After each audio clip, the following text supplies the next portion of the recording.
신약성경 사도행전 20장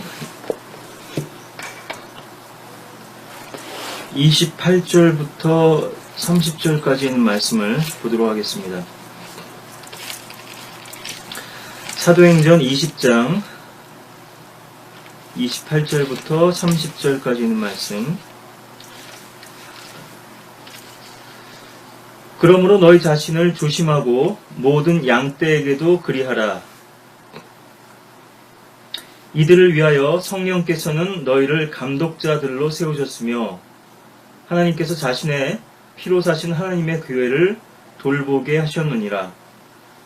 또 내가 이것을 아노니 내가 떠난 후에 흉악한 이리들이 너희 가운데로 들어와서 양떼를 아끼지 아니할 것이며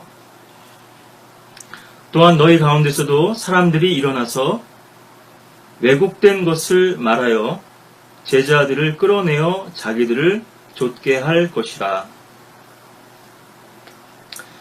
사도 바울이 지금 에베소의 이제 장로들과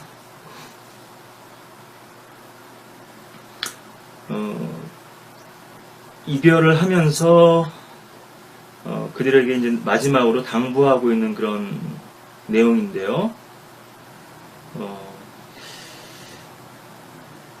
바울의 목을 끌어안고 입 맞추고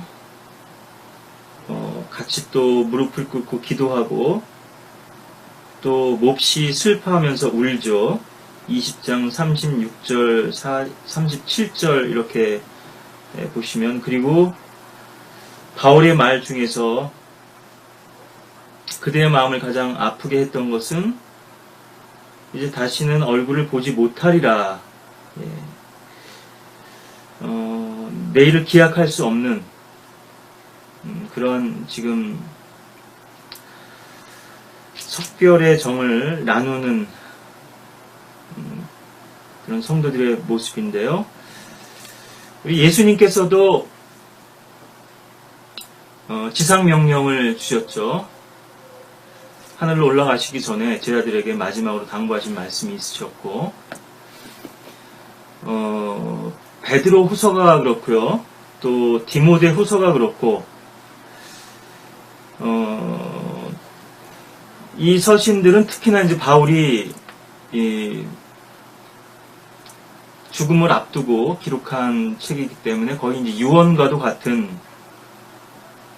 그런 내용이고, 또 그만큼 본인이 가장 마음에 두고 있는 것을 중요하게 생각하고 또 소중하게 여기는 것을 얘기했을 텐데요. 베드로 사도도 마찬가지고요. 또 여러분들이 이 서신서들을 볼 때 이제 이런 특성들을 좀 또 유념하시면 더 그 말씀들을 읽으실 때 어떤 또 맥을 잡으실 수 있을 텐데요. 서신서들, 그러니까 데살로니가 후서도 그렇고요. 좀 전에 말씀드렸던 디모데 후서나 베드로 후서도 그렇고, 다 이것이 재림을 강조하고 있고, 또 마지막 때의 그런 징조들에 대해서 경고하고 있고, 또 배교에 대해서 그 배교의 흐름에 대해서 이 성도들에게 또 경계하고 있는 그런 말씀들을 담고 있다는 것을 여러분들이 보신다면요, 죽음이 임박한 가운데서 사람이 가장 어떻게 보면은 숭고해질 수 있죠.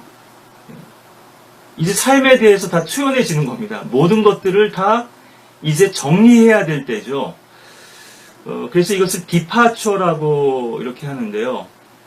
물론 헬라어이긴 합니다만 헬라어 원어의 의미상 이것이 이제 영어 성경에서는 디파처라고 되어 있고, 내가 떠날 날이 가까웠으니 이렇게 바울이 표현하고 있는데요.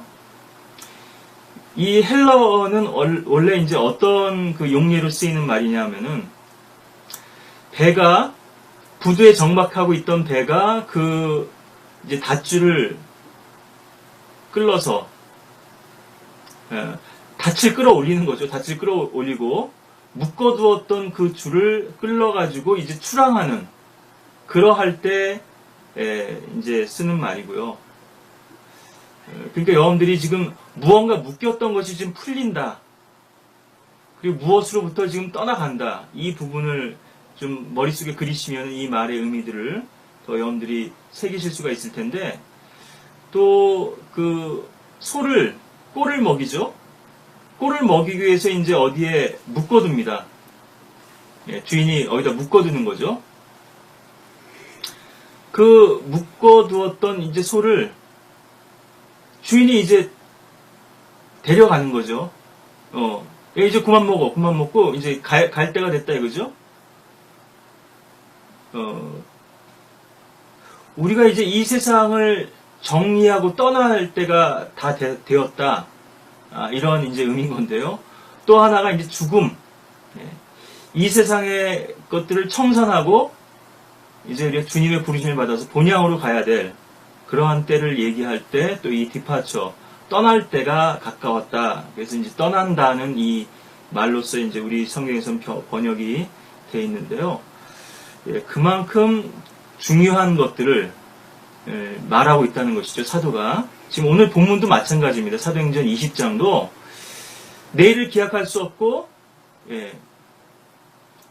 자신이 언제 죽을지 모르는 많은 박해와 고난, 또 위협들이 있었죠. 위험이 있었고, 고린도후서에서 특히나 이런 사도 바울의 사역 가운데서의 어려움들이 잘 절절하게 표현이 되어 있는데요.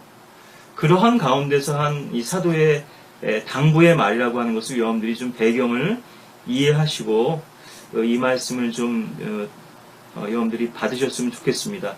오늘은 주님께서 저에게 주신 말씀들을 여러분들하고 이제 나누면서 어떤 부분들은 사실은 제가 주님께 받은 말씀이 분명치 않고요. 어떤 부분들은 또 주님께서 주신 어떤 그 생각들이 있는데,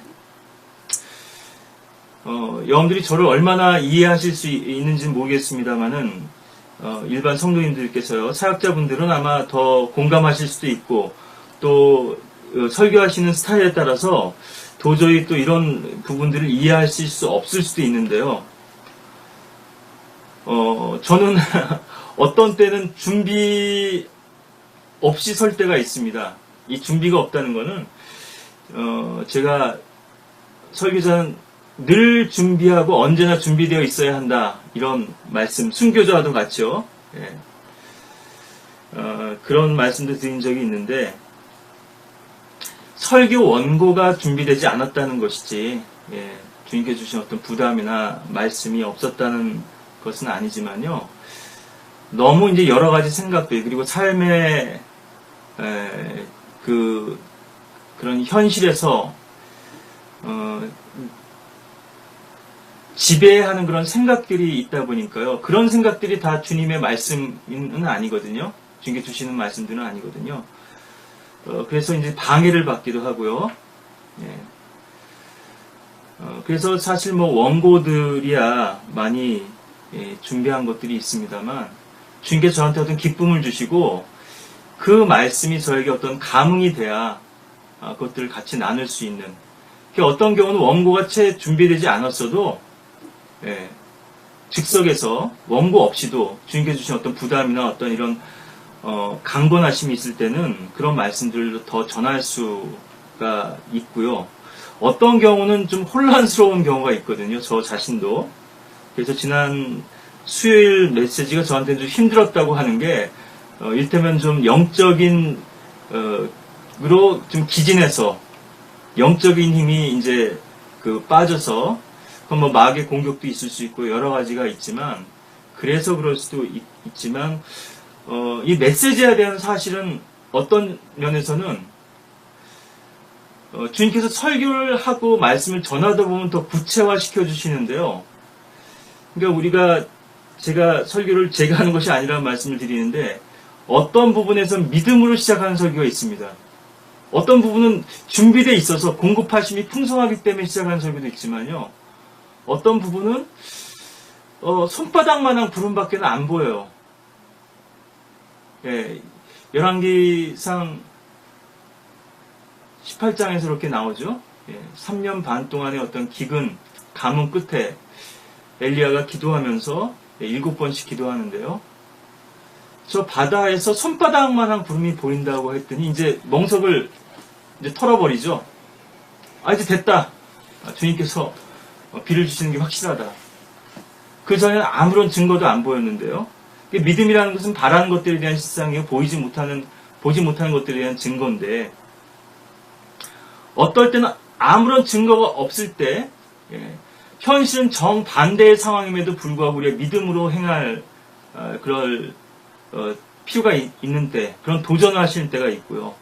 또 어떤 때는 또 우리에게 어떤 그런 작은 증거를 보여줄 때가 있고, 어떨 때는 너무 많은 증거 가운데서 또 우리가 행하게 하시는 때도 있습니다. 믿음으로 행하지만요. 그래서 우리가 믿음으로 시작했을 때 그 다음 길을 알려주시고 그 다음 길로 행보로 우리를 인도하시는 것처럼 어떤 부분에서는 설교 가운데서도 그런 부분이 있습니다.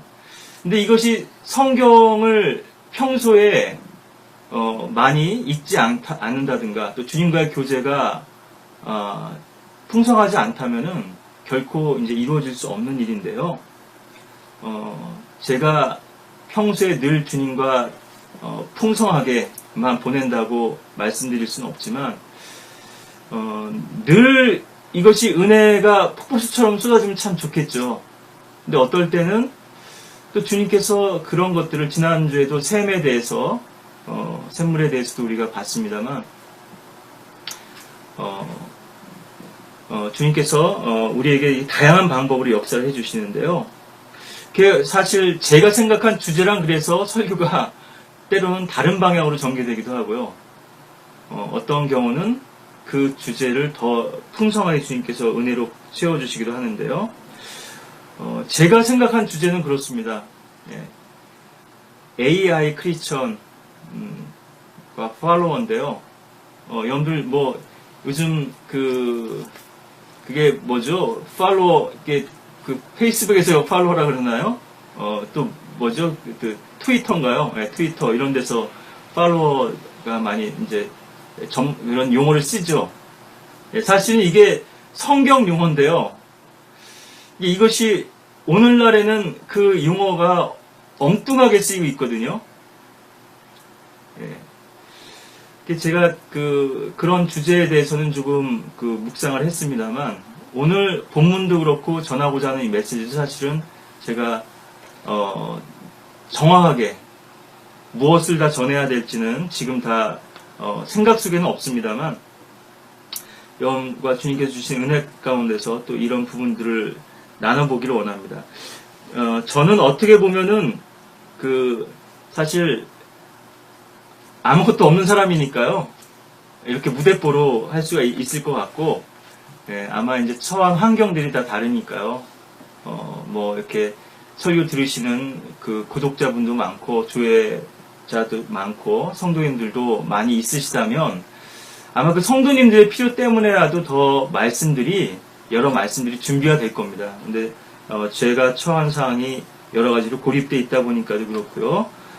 또 하나님께서 저에게 허락하신 그런 또 특별한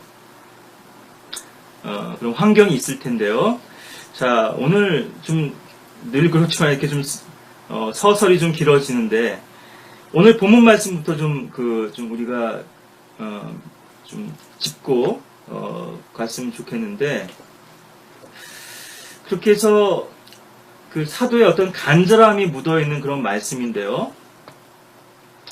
그리고 이들이 감독자들이죠. 장로들이기도 하고요. 양무리를 돌보는 그러한 자들이었는데요. 이게 순서가 있죠. 먼저는 자신을 주의하라는 겁니다. 자신을 돌보지 않고 다른 사람을 돌볼 수는 없죠. 물론 이제 우리가 희생이라고 하는 면에서나 사랑이라는 면에서는 자기의 유익을 먼저 구하지는 않습니다. 그렇지만 자신이 영적으로 건강하지 않은데 다른 사람들을 돌볼 수는 없거든요. 사역자가 그런 점에서 먼저 주님과의 교제와 관계가 건강하고 또 주님과의 그 교제 속에서 풍성함을 누리고 은혜를 누리지 못한다면 다른 사람들에게 나눠줄 것이 없는 거죠. 지난번에도 워크 인과 워크 아웃. 그래서 내 안에서 샘이 샘솟는다면 그 자연 발생적으로 외부로 표출되고 드러나는데 많은 사람들이 이 접근을 거꾸로 한다 얘기죠. 우리의 신앙과 참된 종교는 내적 변화에서 외적 변화로 무엇인가가 이제 표출되는 것이거든요. 근데 많은 사람들이 내적 변화 없이 외적인 변화만을 꾸미려고 합니다. 특히나 구원받지 못한 사람들, 거짓 종교인들이 그렇죠. 종교 생활과 활동에 종사하고 열심을 내는 것이 마치 구원인 것이냐, 나도 하나님의 자녀가 된 것이냐, 교회 안에 들어와서 그렇게 자신의 믿음을 가장하는 거죠. 또 많은 거짓 목사들이 자신도 구원받지 못했을 뿐 아니라 혹 구원받았다 하더라도 많은 사람들을 생명으로 이끌지 못하고 그런 종교로 끌고 와서 결국 멸망으로 향하도록 만드는 그런 또 일들이 오늘날 교계에 팽배해 있는데요. 그래서 우리가 어떤 겉으로 드러나는 열매를 자꾸 집착하거나 어떤 결과에 집착하거나 그것을 통해서 나의 신앙을 확증하려고 하다 보면 자꾸 엉뚱한 곳으로 우리가 갈 수밖에 없습니다. 우리가 추구하는 것은 결국 주님이시죠. 그리스도께로 우리가 나가기를 원하는 것인데 이런 종교적인 열성이나 또 종교심은 우리를 이끄는 것이 어딘가 하면은 바로 결국은 우리 자신의 육신이고요. 자신의 영광과 자신의 자랑과 또 자신의 그런 그 다른 사람들에게 더 나를 좋게 보이려고 하고 또 다른 사람들이 나를 어떻게 생각하는가 여기에만 초점이 맞춰져 있기 때문에요. 주님의 뜻이나 주님을 기쁘시게 하는 것과는 점점 이것이 멀어지고 괴리감이 생길 수밖에 없는데 그래서 결국 이러한 것들의 종착역은 어딘가 바로 마귀라 이거죠. 마귀적인 것으로 향하게 되는 것입니다. 그래서 먼저 우리 자신들을 돌아보고 그 다음에야 이것은 물론 이제 사역자들에게 먼저 주신 말씀이기도 합니다만 모든 성도들이 그래서 그리스도인들에게서 가장 소중한 것은 주님과의 교제라 이거죠. 그것보다 더 소중한 것은 없는데 건강도 부도 어떤 나의 그 성공도 나의 사역마저도 심지어는 그것도 결코 주님과의 교제보다 더 중요하지는 않다. 그래서 이런 감독자들로 이제 세워졌는데요. 하나님의 교회를 돌보게 하신 것이죠. 자, 여기 이제 흉악한 이리들이 등장을 합니다. 양떼를 아끼지 아니할 것이라 그랬죠. 승냥이 떼들이 이제 늑대들이 등장을 하는데요. 우리가 정글의 법칙을 보면 잘 알죠. 이를테면은 뭐 치타라든가 또 표범이 얼룩말이라든가 뭐 톰슨 가젤 같은 것들을 사냥하는 것들을 여러분들이 뭐 그런 뭐 동물의 왕국이라든가 이런 그 채널을 보시면은 자주 보실 수 있는데요. 아주 비겁하죠. 숨어 있다가 가장 연약한 자를 공격하는 겁니다. 그러니까 너무나 잘 알아요. 저 사람의 믿음이 좋은지 안 좋은지는 마귀가 너무나 잘 알고요. 희한하고 또 기가 막히게 그런 사람들을 찾아가지고 그런 그 거짓 형제라든가 아니면 이런 그 신앙이 비뚤어져 있는 지난번에도 파손됐다고 했는데요. 알렉산더와 또 후메네오라든가 이런 사람들은요. 자기들에게 누가 동조해 줄 줄 압니다. 그러니까 믿음 좋고 견고한 사람을 찾아가지 않아요, 결코. 지금 그 경계선이죠. 주변인으로서, 아웃사이더로서 세상과 또 이 교회 사이에서 방황하는 사람들을 꼭 타겟으로 삼거든요. 자, 오늘 좀 제가 더 집중하고자 하는 건 30절인데요. 또한 너희 가운데서도 사람들이 일어나서 왜곡된 것을 말하여 제자들을 끌어내어 자기들을 좇게 할 것이라. 예. 외부에서의 공격이 있죠. 근데 사실은 모든 제국도 다 그렇습니다만 내부적인 문제로 그 제국이 멸망했죠. 외부의 침공에서 멸망하기 이전에요. 내부적인 문제가 있었거든요. 로마도 마찬가지고 그 많은 부패와 타락으로 인해서 그 군대 아주 로마 군대 그러면은 아주 뭐라고 표현하나요? 철의 군대라 그러나요? 제가 그 말이 정확하게 표현이 생각은 안 납니다만 아주 강력한 군대였잖아요. 그 군사력이. 예. 그런데 원로원부터 시작해서 귀족 사회가 병들고 부패하기 시작하면서 도덕적으로 타락하고요. 당연히 이것은 돈과 관련이 있습니다. 그러다 보니까 결국 병사들의 급료, 당시만 해도 샐러리를 해서 소금으로 급료를 정해줬다. 고대만 해도요. 그런 것들이 있는데, 이러한 것들로 인해서 결국 그 나라가 순식간에 이제 무너지게 되는 것이죠. 교회도 마찬가지입니다. 외부의 적보다 더 무서운 것은요, 사실 내부의 적이에요. 외부의 적들은 너무나 눈에 띕니다. 예, 눈에 두드러져요. 예. 이를테면 표범이 달려오는데 그것을 우리와 같은 약물이라고 생각하지는 않습니다. 예, 물론 이제 칼을 쓰고 가장하고 오기 때문에도 또 그런 위장술도 있으니까 그렇습니다만은 거짓 교리를 예수님은 하나님이 아니야. 오늘날 이런 거짓된 교리를 주장한다면 그거를 받아들일 사람은 없습니다. 예. 지금 예수 그리스도의 신성, 예수 그리스도의 십자가 구속, 또 그분의 부활, 그분의 승천, 그분의 재림, 표면적으로는요 다 인정해요. 기독교 교계 전반에서. 그거를 부정하는 교회는 없습니다. 심지어 이단이라 할지라도요. 그런데 실상 그 안을 들여다보면은 사실 그 말씀을, 그 진리를 견고히 붙들지 않고 있고, 또 거기다 슬그머니 인간적인 누룩이나 교리들을 섞기 때문에 그게 지금 문제인데요. 결국 이들이 추구하는 것이 무엇이냐? 예, 왜곡된 것을 말하고요.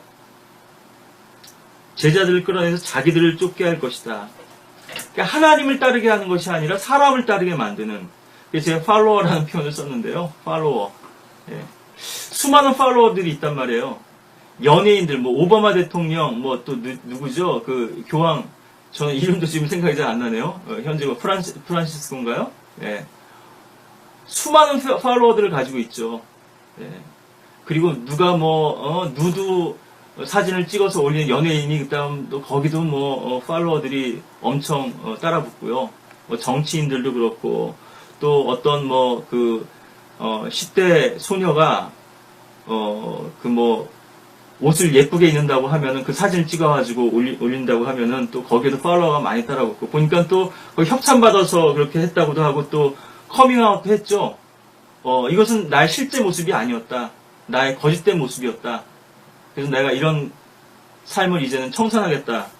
그런 또 소녀도 있었던데요. 예. 나의 이런 허위적인 삶, 가식적인 삶을 이제는 나는 더 이상 살고 싶지 않다. 더 예쁘게 보이려고 막 웃고 화장하고 주목받고 싶었어요. 또 그런 사진들을 찍고 오늘날 우리 현대인의 삶도 그렇고 우리의 신앙도 얼마나 많이 이렇게 허위에 가식에 지금 가려져 있고 포장되어 있는가. 그리고 제가 AI 크리스천이라는 말도 드렸는데요. 오늘 요즘 이제 인공지능이라는 말이 이제 유행어가 돼버렸는데 인공지능 크리스천입니다. 모든 것이 지금 대체될 위기를 맞고 있죠. 예. 이 인공지능이 제가 뭐 밥 먹은 식당에서 잠깐 그 토픽을 보다 보니까요. 아마 프랑스인 걸로 제가 기억하는데, 이제는 책도 서점에 책이 없는 서점이 있더라고요. 그래서 미리 이제 주문을, 어떤 책을 원한다고 주문을 하고 오면은 현장에서 바로 클릭만 하면 인쇄가 돼서 한 10여 분이면은 그것이 다 제본이 돼서 나옵니다. 책 한 권이. 물론 책 가격은 좀 더 올라가겠지만, 그래서 전에 같으면은 최소 인쇄 부수가 있거든요. 책을 발행할 때. 몇 부 이상은 찍어야 된다. 이 책을 내고 싶어도 그래서 마음껏 낼 수 없는 그런 환경인데, 오늘날은 이제 내가 지인들하고 몇 사람한테, 나 이건 뭐 책을 출판하거나 팔려고 내는 책이 아니다. 그런 책 같으면은 이제 쉽게 이제 펴낼 수 있는 그런 환경이 된 거죠. 이제 뭐 그 컬러 프린터기도 잘 돼 있고, 기계들이, 그런 장비들이 좋으니까요. 그런 것들도 돼 있고, 뭐 요즘 많은 것들이 기술적으로 진보하고 있죠. 뭐 3D 프린터로 많은 것들을 이제 또 찍어내고 만들 수 있고요. 하나님께서는 하나님께서 지으신 것을 생각해 보십시오. 하나도 동일한 것이 없거든요. 그리고 하나님께서 지으신 건 다 아름답잖아요. 그 구조가요. 아주 심미학적으로 돼 있죠. 원도 그렇고, 또 뭐 여러 가지 구조가 있죠. 예. 나뭇잎 하나를 봐도 그렇고, 꽃의 구조를 봐도 그렇고. 근데 그것들이 다 어떤 패턴이 있거든요. 예. 구조적인 아주 완벽한 아름다움을 가지고 있습니다. 그러니까 이런 것이 뭐 자연 발생적으로 우연에 의해서 진화의 산물로서 생겨났다? 너무나 억지 주장임에도 불구하고 오늘날은 그것이 많은 사람들의 지금 신앙이 돼버렸죠. 진화론이요. 그래서 신앙도 마찬가지입니다. 판에 박은 듯한 신앙이 될 수가 없어요. 성령께서 우리 안에서 역사하시면요. 근데 이단들을 한번 보십시오. 다 똑같아요. 말하는 것도 똑같고요. 어떻게 보면 눈빛마저도 막 흰자가 더 많이 보이고, 사람들이 마치 지금 뭐에 조종당하거나 세뇌당한 것 같은, 예. 그 목사가 하는 얘기를 똑같이 얘기하거든요. 예. 기계적으로. 그래서 이단들의 특성이 주로 그렇습니다만, 우리가 진리의 지식을 또 어느 정도 가지고 있어야 되지만, 우리 성경을 믿는 사람들은 어떤 면에서는 뭔가 주님과의 교제 가운데서 누렸던 풍성한 것들이 교제를 통해서 나오고 간증으로도 나오고, 또 그것이 말씀의 메시지로도 전해져야 될 텐데, 하는 얘기들을 보면 자기 지식만을 얘기해요. 책에서 본 것, 또 배운 거, 예, 또 강단에서도 계속 그것만을 강조하고, 또 계속 그것을 되풀이하고요. 어떤 면에서 좀 답답하죠. 주님과 왜 어떤 깊은 관계나 체험이 없을까? 그런 것으로서의 어떤 새로운 이 진리의 해석이나 어떤 입증이나 설명이 안 되고, 왜 계속 다른 사람의 지식과 다른 사람의 경험이 그대로 그렇게 어떤 면에서는 조금도 토시 하나 틀리지 않게 얘기하는 것을 마치 신앙인 것처럼 그렇게 지금 착각하게 만들었는가. 이거는 로봇도 할 수 있거든요. 자동 응답 장치 아시죠? 예. 녹음해 놓고 그대로 이제 플레이 되는 거죠. 예. 오늘날 많은 신앙인들의 모습이 이런 AI 신앙이 아닌가, AI 크리스천이 아닌가.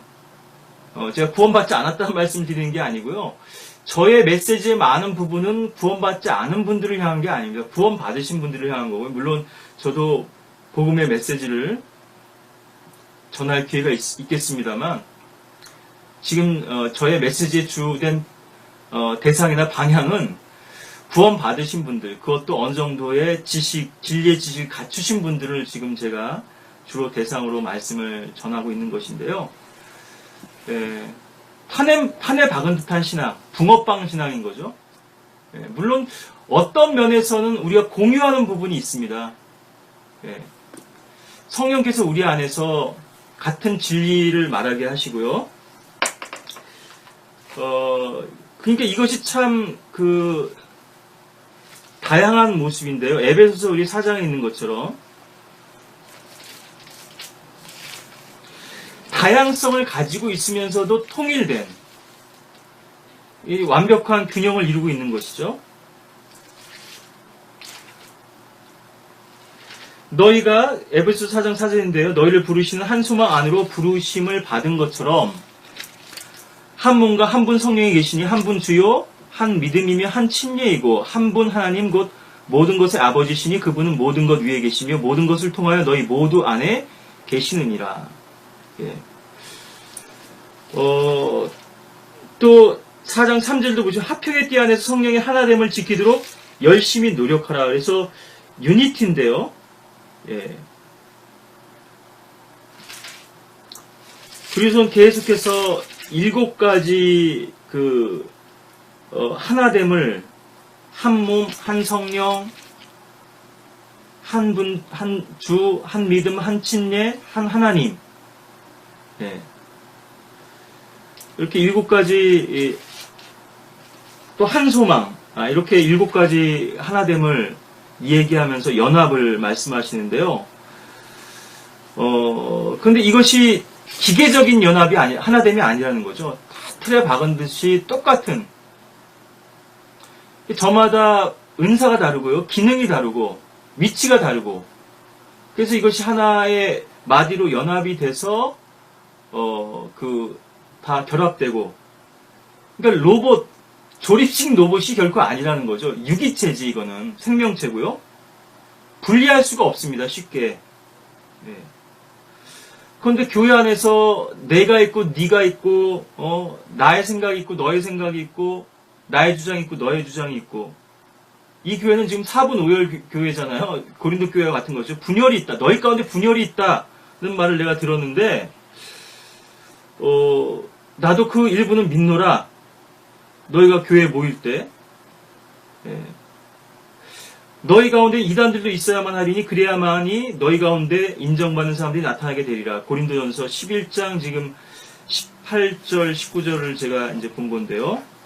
심지어 만찬으로 모이는데도, 예. 이것은 육신적인 교회의 모습이고요. 정말 교회가 가장 이상적이 되고 아름답게 되면은 너와 내가 없어집니다. 예. 그리스도 안에서 모두 하나가 되는 것이죠. 예. 많이 거둔 자도 남는 것이 없고, 적게 거둔 자도 모자람이 없고, 부한 형제도, 예. 넘치지 않고, 가난한 형제도 모자람이 없고, 교회 안에서 이렇게 균등케 됨이 있고요. 또 서로 필요를 나누고, 공급함이 있고, 사랑으로 하나 되는 것이 있는데, 그렇지 못한 교회들은, 육신적인 교회들을 보면은, 분열과 벽돌로, 이것이, 그리고 그 벽돌은 산돌들이 아니고요. 모르타르로 그냥 발라진 건데, 언제든지, 갈라낼 수 있는 그런 이제 관계가 되는 것이고, 진짜 유기체인 그런 교회의 관계는 아픔이 있죠. 생사를 떼내는데요. 아무리 그것이 종양이라 하더라도. 그죠? 예. 그래서 이단들을 보면은, 특히나 보십시오. 조영기 목사 같은 사람 설교 흉내내는 목사들 많거든요. 믿습니다. 그러면서 목소리 톤도 아주 낮게 깔고, 그게 오히려 영험하고, 신령한 것인 것처럼, 그렇게 그 말투도 흉내내고요. 네. 그럼 또 사람들이 좋다고, 저게 마치 그 능력 있는 목사인 것처럼, 수만 명이 몰렸던 조영기 목사처럼 또 그런 죄송합니다. 새끼 목사들이, 새끼 교회가, 예, 미성 교회처럼요, 곳곳에서 또, 이것은 상업적인 교회지, 성경에서 말씀하는 교회는 아니죠. 예. 이단들도 보면은 다 판에 박은 듯이, 그렇게 흉내를 내거든요. 물론 우리가 창조적 모방 단계가 있습니다. 처음에는 아버지가 하는 것을 흉내를 내요. 말을 배울 때도 어머니의 말을, 흉내를 내면서, 말을 배우게 되는 것인데요. 어느 정도 성숙하게 되면 이제 성령께서 그 안에서 자유롭게 역사하시기 때문에 그 사람의 개성과 그 사람의 특성을 마음껏 발휘하도록 하시기 때문에 동일할 수가 없습니다. 우리가 어떤 성격도 좀 유형을 나눠볼 수 있고 타입을요. 예, 많으면서 사람들을 어떤 카테고리로 나눠볼 수는 있습니다. 예, 저 사람의 성격은 어떤 성격이고 그렇지만요.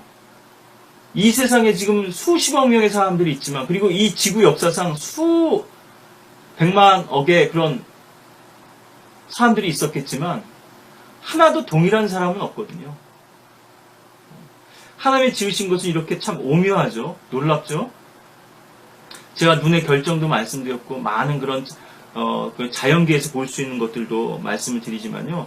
나뭇잎 하나도 동일한 게 없잖아요. 어떤 패턴은 발견할 수 있지만 그래서 그리스도인이라고 하는 무늬는 같을 수 있지만요.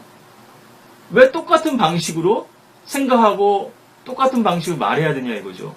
신앙을. 우리가 구원은 오직 십자가를 통해서 예수 그리스도를 통해서 우리가 구원받는다는 한 가지 사실만은 동일하지만 십자가에 이르는 길, 그 사람의 구원으로 인도받았던 과정들은 다 다르거든요. 예. 참 흥미로운 것은 우리가 구원 간증을 듣는 것만큼 더 흥미로운 게 없잖아요. 아, 저 사람이 어떻게 저 죄인이 주님께 인도받고 변화가 됐을까? 어떻게 저 자존심을 꺾고 굴복했을까? 주님 앞에 엎드렸을까? 예, 말씀 앞에 복음으로 저렇게 변화가 됐을까? 근데 하나도 똑같은 게 없단 말이에요. 본질은 같죠. 죄인이라는 사실을 발견하고 구주를 입으로 고백하고 그분의 구속 역사를 받아들인 이 사실은 동일하지만 하나도 같은 게 없습니다. 물론 비슷비슷한 경험들을 한 것들은 있을 거예요. 우리가 구원받은 이후의 삶도 마찬가지죠. 그런데 많은 사람들이 판에 박은 듯한 신앙을 왜냐하면 그거 쉽기 때문에 그렇습니다. 내가 믿음 좋은 사람인 것처럼 인정받기가 쉬워요. 그러니까 눈에 보이는 것, 워크인의 부분은 사람들이 잘 알 수 없으니까요. 워크아웃을 가지고 자꾸 자신의 신앙을 거기에 맞춰가려고 하기 때문에 획일적이 돼가는 것이거든요. 다른 사람이 일테면은 교회 일찍 와서 청소를 한단 말이에요. 그럼 나도 교회 일찍 와서 청소하면은 그 집도 멋인데 이렇게 일찍 와서 교회 청소하신다고 인정을 받잖아요. 칭찬을 받잖아요. 또 그것을 속으로 흐뭇하게 여기고 즐깁니다. 이를테면 노래를 잘하는 사람이 있어요. 세상에서. 교회 안에 들어가서 이제 찬양대에 들어가는 거죠. 참 찬양도 잘 부르신다고. 그래서 또 평일에는 회사에서 회식 끝나고 노래방 가가지고 또 유행가 부르는 거죠.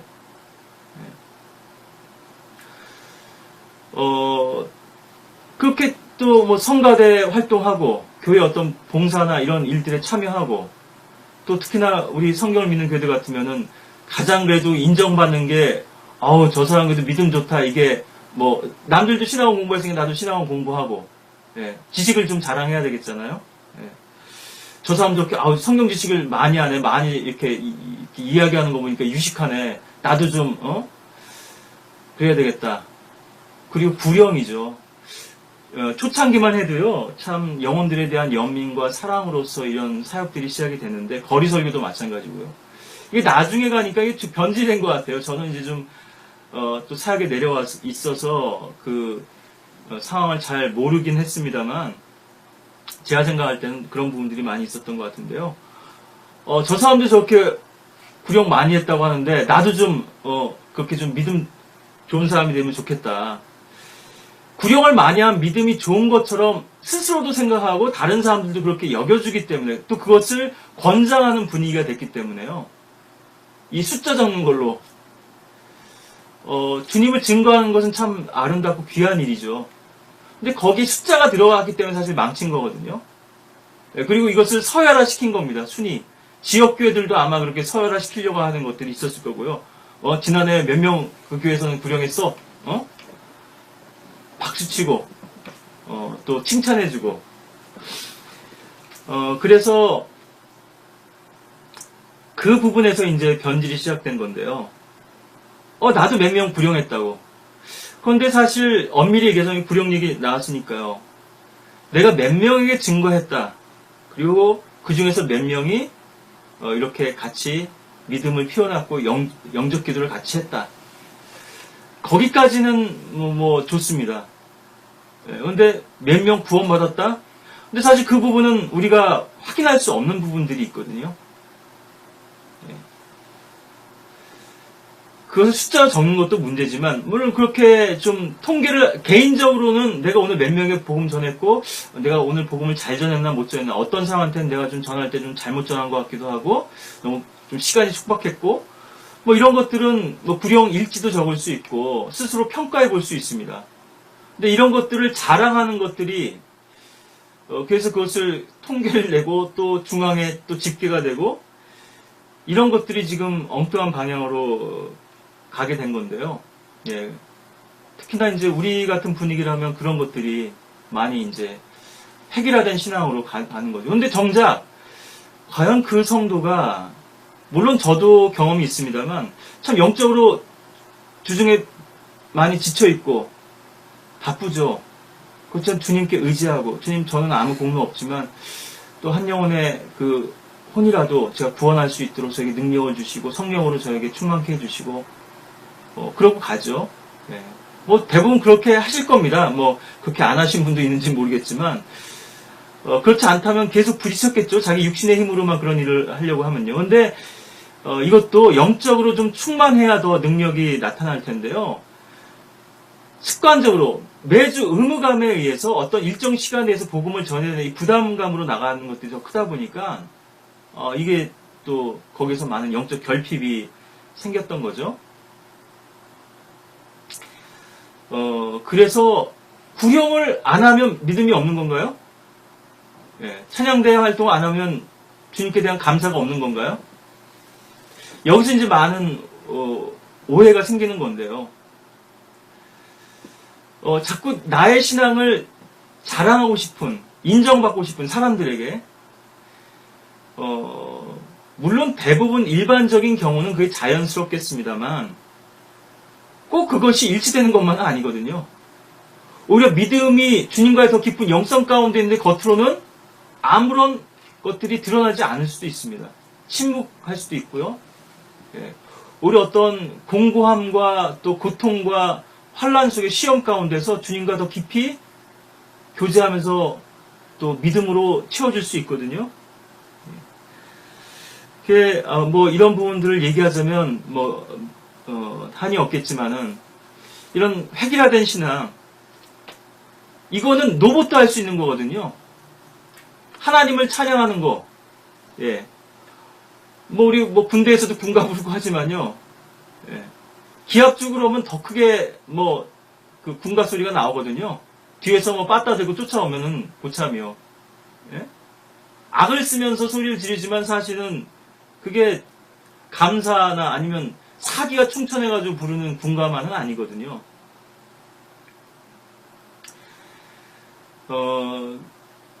하나님께서는 인간을 자동 로봇으로 만들지 않으셨습니다. 그러니까 이 말은 오늘날 많은 부분들이 대체될 수 있는데, AI가 많은 영역에서 이제 접목될 수 있겠죠. 미래 산업에 있어서. 그렇죠. 결코 대체할 수 없는 분야 중에 하나가 이 신앙입니다. 예, 로봇은 거듭남도 모르고요.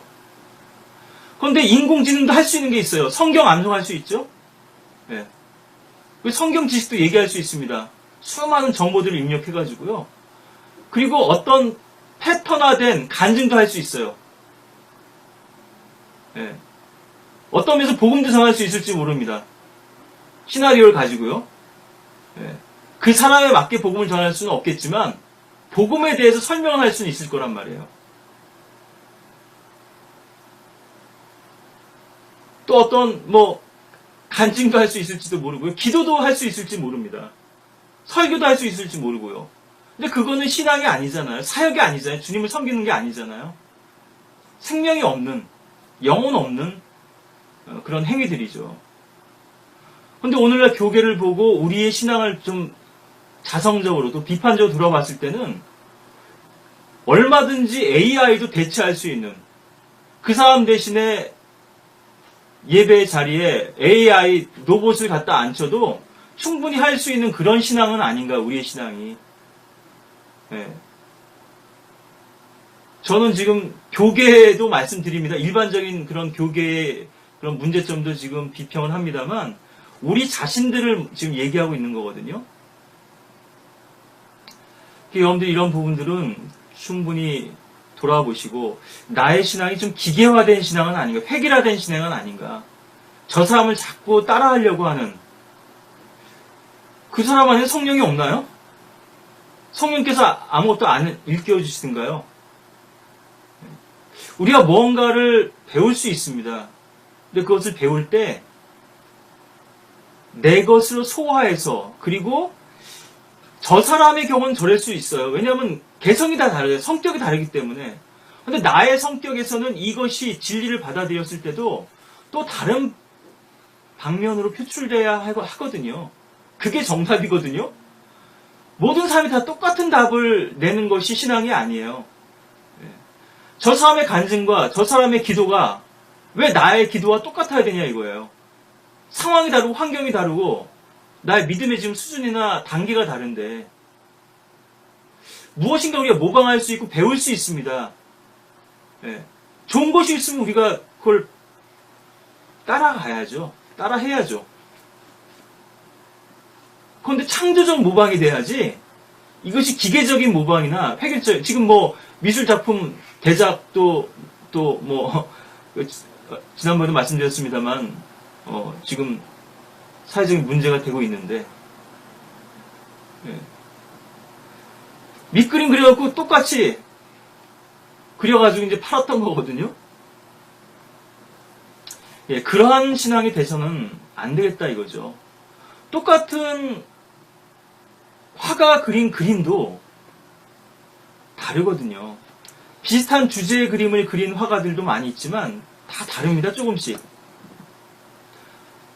동일한 사람의 경우도 그런데 하물며 개체잖아요. 다 다른 출생이 다르고 그 사람의 자란 환경도 다르고. 그러니까 우리가 성격을 얘기하자. 성격이 다 똑같은 사람 없잖아요. 성격 차이가 심하잖아요. 심지어 부부간에도 형제간에도 다르고요. 그런데 왜 신앙이 그렇게 획일화돼 가야 되냐는 것이죠. 아무리 좋은 영성을 추구하고 또 아무리 우리가 주님을 더 아름답고 열심히 섬겨보자고 하는 취지를 할지라도요. 그래서 어떤 경우에서는 다른 사람의 말, 어휘들을 우리가 가져오는 것도 사실 조심해야 되거든요. 왜 그것을 나만의 용어로 순화시킬 수 없나? 거기는 뭔가 다른 사람에 묻어가려는 그런 말을 쓰면 나도 영적인 것처럼 행세할 수 있는, 영적인 것으로 인정받을 수 있는 그런 오해 속에서 시작되거든요. 그리고 그것이 어떤 면에서 충분히 내 안에서 숙성되지 못했기 때문에, 농익지 못했기 때문에요. 그냥 표면적으로만 흉내내는 겁니다.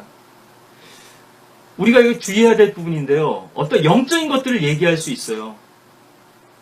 영적인 경험 없이도 영적인 것들을 얘기할 수 있거든요.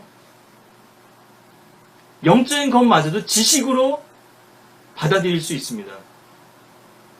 그렇기 때문에 이것이 또 문제가 되는 건데요. 어떤 사람은 영적인 깊은 체험 가운데서 그 고백을 했어요. 근데 이 고백을 흉내냈다고 해서 내가 그 영적 체험을 한 건 아니거든요.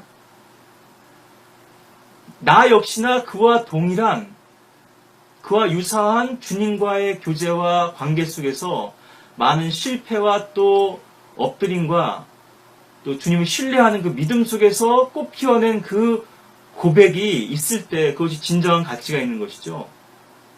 물론 제가 초기 단계는 모방이 있다고 말씀드렸습니다. 어린아이가 부모의 행동을 모방하죠. 아버지가 하는 걸 똑같이 흉내냅니다. 아버지가 머리 긁으면요, 아이도 머리 긁고 옆에서 한번 아이들이 하는 행동을 가만히 보세요. 그만큼 아버지에 대한 신뢰와 존경과 사랑이 있는 거예요. 흠모함이 있어요. 그러다 보니까요, 다 따라하는 거예요. 근데 조금 아이가 커보세요. 아, 이제는 그런 것들이 불필요한 것도 있다는 걸 알게 되는 거죠. 정말 따라야 될 것이 무엇이고 어떤 것은 따라야 할 필요가 없다. 예. 바람풍인가요? 예. 훈장님이 바람풍 그러니까요. 발음을 잘못해서 제자들도 바람풍. 저도 이제 발음이 좀 잘 안 됩니다만 바람풍인데 예. 그런 부분도 있을 수 있고요. 그리고 또 그 목자와 양들 사이에서 이런 부분이 있습니다. 오늘 시간도 한정돼 있으니까는 좀 마무리를 해야 되겠습니다만은 목자의 권위라는 것은 그래요. 이건 신뢰와 사랑의 관계고요. 권위 이전에 내가 막 영적인 권위를 카리스마를 내세워야 되겠다 해서 권위가 세워지는 건 아니고요. 영적 권위는요. 그건 인간적인 권위일 수 있습니다. 어떤 후광일 수 있고요. 아우라일 수 있고 카리스마로 포장되는 것일 수는 있지만 그 자체가 권위는 아니거든요. 권위는 말씀에서 나오는 것이고 주님께서 부여해 주시는 거죠. 주님께서 세워주시는 겁니다. 그러니까 우리가 지나치게 어떤 우리 자신들의 권위를 높이려고 하다 보면요. 아, 나는 하나님의 종으로서 어떤 영적인 이런 능력, 특출한 능력이 있다. 아주 어떤 뛰어난, 다른 사람은 넘볼 수도 없는 이런 능력이 있다는 것들을 자꾸 이제 앞세우게 되면요. 물론 그런 부분들이 있을 수 있습니다.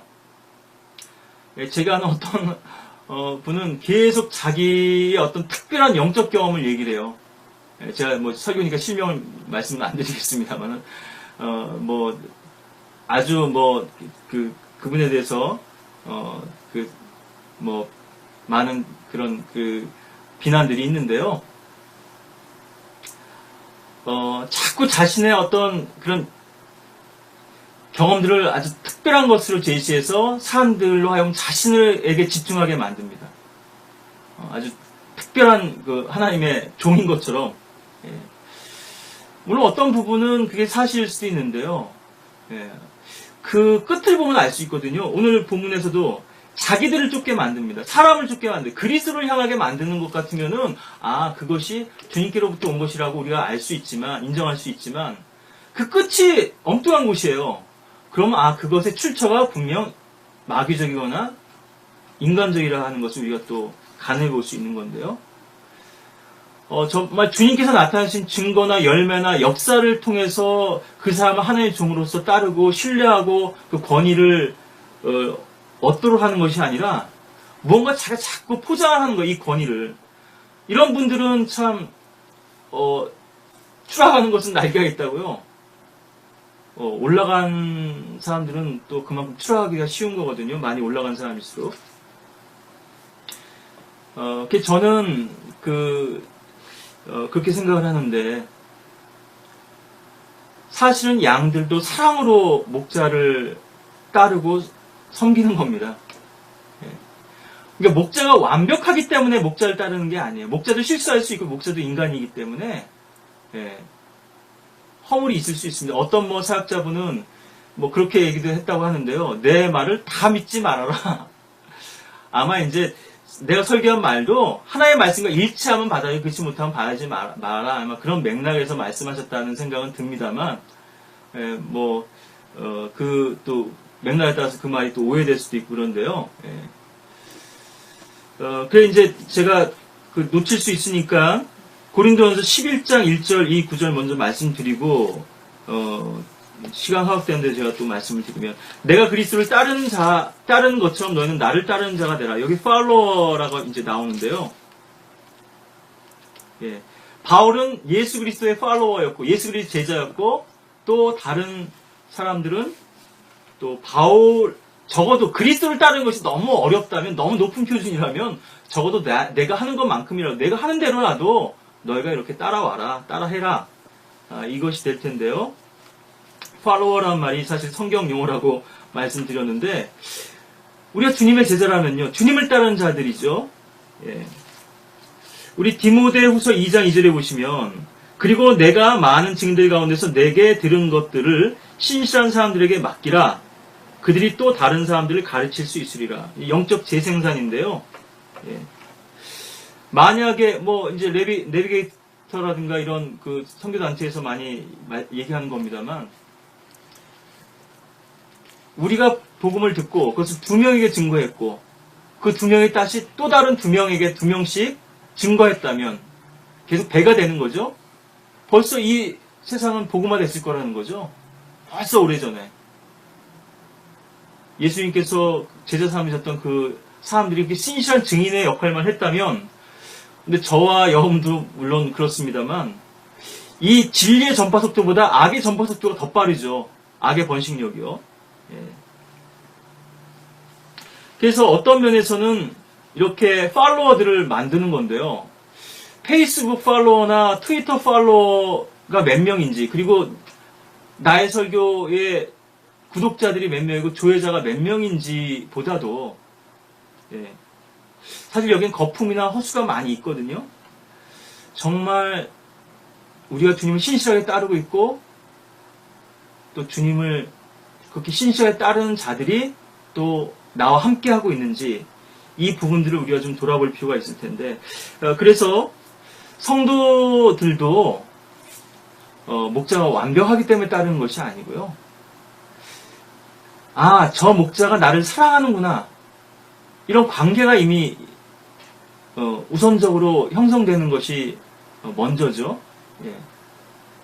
아무리 훌륭한 사람이라도, 훌륭한 교관이 있다고 하더라도요, 나를 사랑한다는 그런 관계 형성, 신뢰가 형성 안 되면 그 사람에서 배울 수가 없습니다.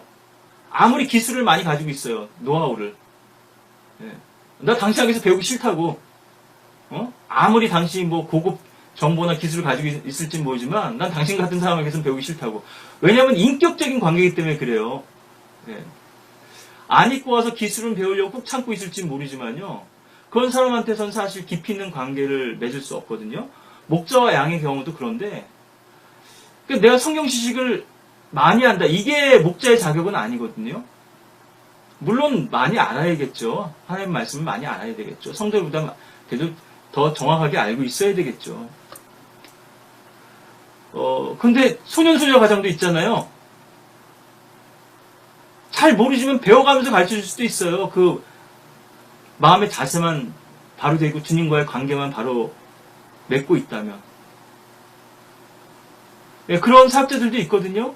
신앙을 공부하면서 내가 또 사역하겠다, 가르쳐주겠다, 설교하겠다. 부족하지만 좀 여러분들 같이 우리 주님을 섬기자, 이 교회를 세워가자.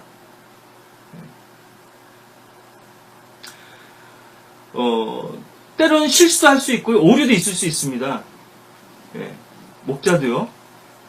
그렇지만 그것을 겸손히 인정하고 또 정직하게, 그리고 내가 이 부분 잘못 알았지만 알고 보니까 이것이 성경에서 더 옳다. 내 지식, 그 당시 지식에서는 이것이 옳은지 알았지만은 좀 죄송하다. 이렇게 또 교리도 또 수정할 수도 있는 거고요. 잘못 가르친 부분 또 이렇게 번복할 수도 있는 거고요. 그래서 사실은 성경 교사나 설교자의 자질 중에서 가장 중요한 것 중에 하나는 정직성입니다. 그리고 겸손이에요.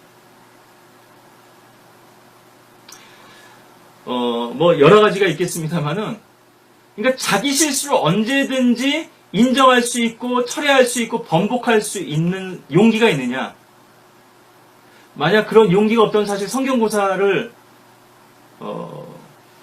심각하게 고려해 보는 게 좋습니다. 그러니까 내가 좀 더 성경을 많이 아는 것처럼, 나는 오류가 없는 것처럼 이렇게 인정받으려고 하면요, 계속 무리수가 따르게 되거든요. 언제라도 내가 알고 있는 것이 잘못됐다는 거. 사실 저는 성경 구절도 다 못 찾잖아요. 잘 검색 프로그램도 쓰고. 그런데 한 가지는요, 그 말씀이 어디 있는지는 알아요.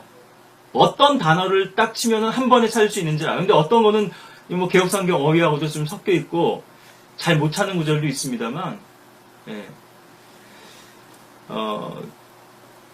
저도 성경을 뭐 다 아는 건 아니죠.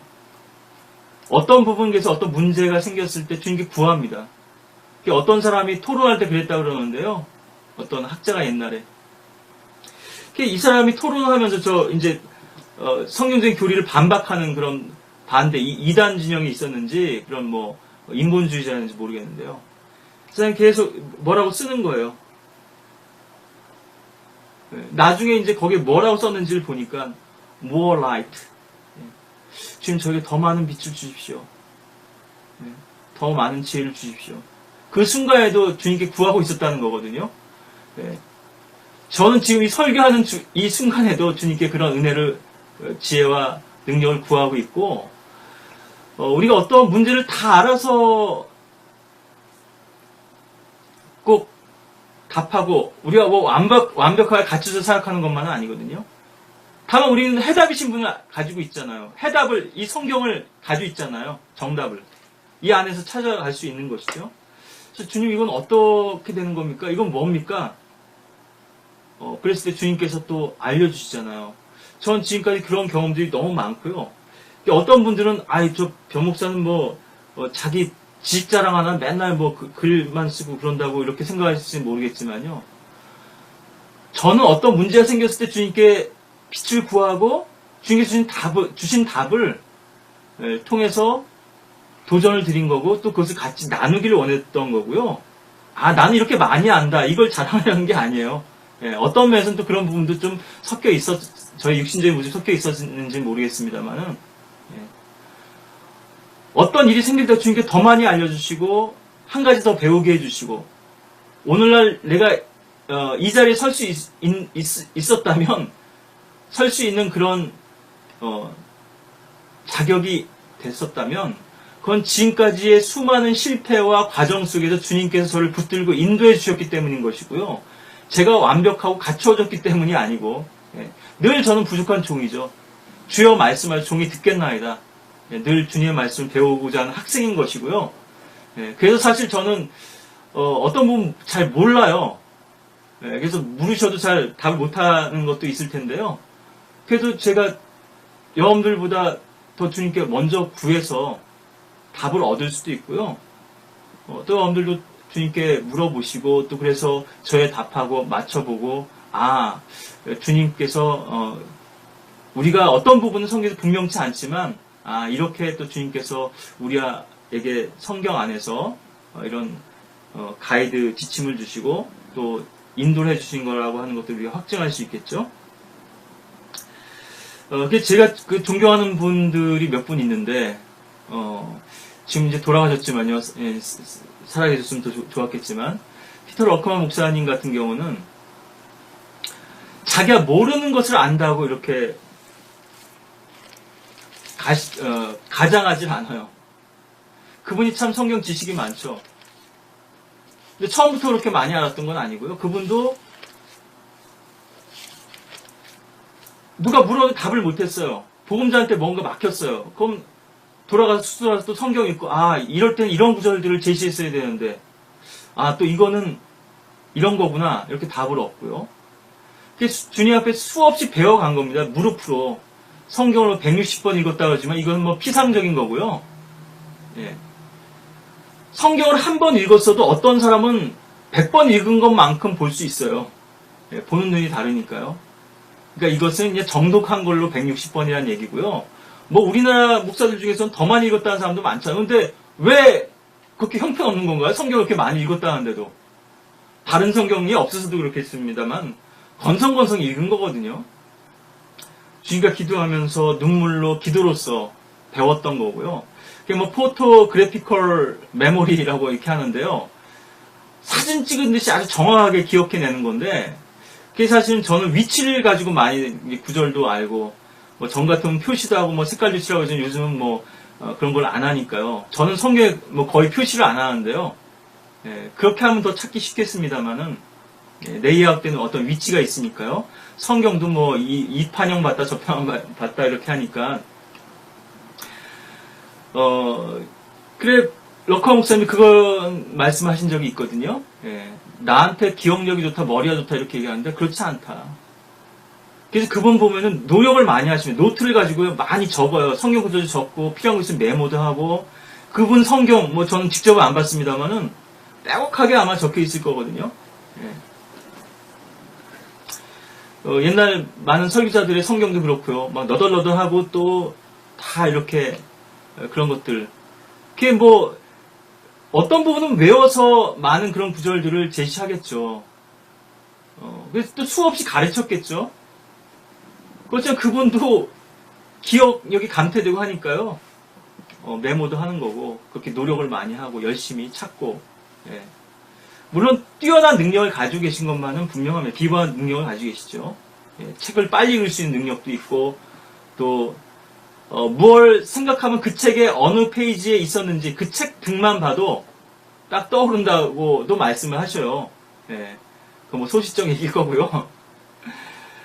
저도 지금은 뭐 옛날에는 그래도 기억력이 좋았는데 단편 기억력이지만요. 이게 머리가 좋은 건 아니고 지금 뭐 저의 기억 자체도 신뢰할 수 없는 그런 이제 나이가 됐는지 지금 제 기억력이 그렇게 좀 떨어졌는지요. 예. 그래서 우리가 우리의 권위를 내세우고 자꾸 포장하려고 할 때 이건 사실은요. 높이 올라가면요. 내가 권위를 자꾸 높이 세우려고 하면은 나의 실수를 인정하기 어렵게 됩니다. 그렇지 않겠어요? 그렇게 되면 이걸 자꾸 감추고 포장하려고 하거든요. 여기서 또 많은 문제가 생길 수 있고요. 사역자들은. 제가 존경하는 분 중에 또 러커마 목사님도 계시지만은 성경 주석을 할 때 보면요. 특히 솔로몬의 노래 8장 뒷부분은 아무도 주석한 사람이 없다고 그러거든요. 주석가들이요, 교묘하게 피해가는 거예요. 자기가 모르는 거를 교묘하게 이게 어떤 구절은 주석을 안 하고 넘어가요. 근데 러커마 목사님은, 매 구절마다 이렇게 주석을 하시죠. 주로 이제 교리적인 의미에 또 중점을 둬서 이렇게 주석을 하시지만, 영어권에 뭐 좋은 책들이, 영적으로는 좋은 책들이 많이 있으니까요. 근데 러커마 목사님도 모른다는 게 나와요. 솔로몬의 노래에서 그 스카리아서 같은 예언서도 그렇고. 물론 이제 부끄러우니까 독일말로, 저는 뭐 독일은 모르니까 뭐 발음 못하겠습니다. I don't know인데요. 나도 모르겠다. 이 구절은 무슨 의미인지. 내가 아는 선에서 얘기하자면 이런 거까지만, 이런 건 것 같다. 얼마나 용기 있는 건가요? 성경 교사로서. 선생님은 그래도 다 아셔야 되는 거 아니야? 아이들은 그렇게 생각할 수 있지만요. 그렇지 않잖아요. 선생님 모르는 게 있죠. 모른다는 말을 꺼내기가 어렵게 되면요. 그 사람은 지금 뭔가 영적인 권위와 인간적인 권위로 포장되어 있는 거거든요. 죄송합니다. 형님. 저도 그건 잘 기억이 안 나네요. 지금 잘 모르겠네요. 다음에 제가 주님께 묻고 또 저도 더 공부해가지고 답을 드리겠습니다. 저는 이제 그런 말씀을 자주 하게 되는데요. 모르겠다는 말을 꺼내는 게 부담스럽게 되면은 그것이 사실은 양들이 요구하고 형성해놓은 분위기일 수도 있어요. 그것도 주의하셔야 돼요. 그걸 깨버리셔야 되고, 목자들은, 성경교사들은. 또 내가 스스로 만들어낸 어떤 아우라일 수도 있습니다. 그런 것들이 아예 없을 수는 없지만요. 인간이니까. 자칫 그런 것들에 우리가 걸려 넘어지기가 쉬우니까요. 그래서 가장 이상적인 거는요. 우리가 리더십에서 봤을 때 예수 그리스도께서 돌아가시고 난 다음에 제자들은 흩어졌지만 성령의 능력으로 하나로 모였고 오순절의 그런 놀라운 역사를 경험했습니다. 성령을 따라 행했던 것이 성령의 역사가 그들 안에서 있었던 거죠. 그러니까 만약에 지금 러커마 목사님 돌아가셨는데 그 영적 어떤 대열이라든가 이 영적인 어떤 사역에 변화가 심하다. 또 불안하다. 그러면 이 사역은 인간적인 사역이었다는 어떤 반증이기도 한 겁니다. 그런데 그것이 말씀에 기초한 사역이었고 진리에 기반한 사역이었다면 어떤 사람이 이제 주님의 부름을 받았어도요. 이 사역은 공고히 이어져 갑니다. 물론 이것이 시스템화될 수도 있고 또 다른 후계자에 의해서 변질될 수도 있지만요. 그래서 목자가 부재 중일 때 그 교회를 보면은 가장 그 교회의 모습을 실상을 잘 알 수 있어요. 목자의 눈치를 보고 지시를 받아서 움직인 것인지 아니면 성녀 안에서 일사불란하게 헌신적이고 그런 사랑의 모습을 섬긴 것인지 예.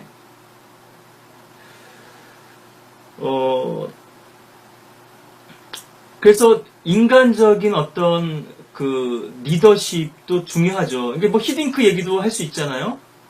똑같은 축구 대표팀인데 감독이 누구냐에 따라서 이렇게 성적이 달라진다. 선수들의 어떤 이 잠재성이 이렇게 많이 개발되더라. 그런 부분도 있겠습니다만, 예. 그건 아주 특수한 그런 예일 거고요. 예. 우리가 신앙의 부분에서 봤을 때, 예. 물론 역량 차이가 분명히 있죠. 리더십의 역량 차이가 있는데, 정말 이것이 주님을 향하게 한 그런 사역이었는가, 아니면 사람을 향하게 한 사역이었는가. 지난번에 개가 두 사람을 쫓아가는 거 말씀드렸죠. 그러니까 이것이 평상시엔 잘 구분이 안 돼요. 내가 그리스도를 따르는 자인 것처럼 너희는 나를 따르는 자가 되라 했을 때 정말 저 종이, 저 목자가 주님을 따르는 사람이고 주님께로 우리를 이끌었던 사람인가 그렇지 않은 사람인가. 이 목자가 실족해 봤을 때요. 인간이니까 실족할 수 있잖아요. 양들이 이 실족한 목자를 따라가느냐 아니면 그리스도를 바라보느냐 여기에서 결정되는 거거든요. 후광이 많은 사람이었을수록요. 카리스마가 넘친 사람이었을수록 사람에게 더 끌려가기 쉽습니다. 실족할 때조차도요. 이런 그 여러 가지 부분들이 있기 때문에 제가 한 번만 더 말씀을 드리면은 A.T. 피어슨이라는 분이 계세요. 아서 피어슨이라고 국내에서는 평택 신학교로 지금 바뀌었습니다만 피어슨 신학교였죠. 전에는 평택 대학교로 지금 바뀌었죠.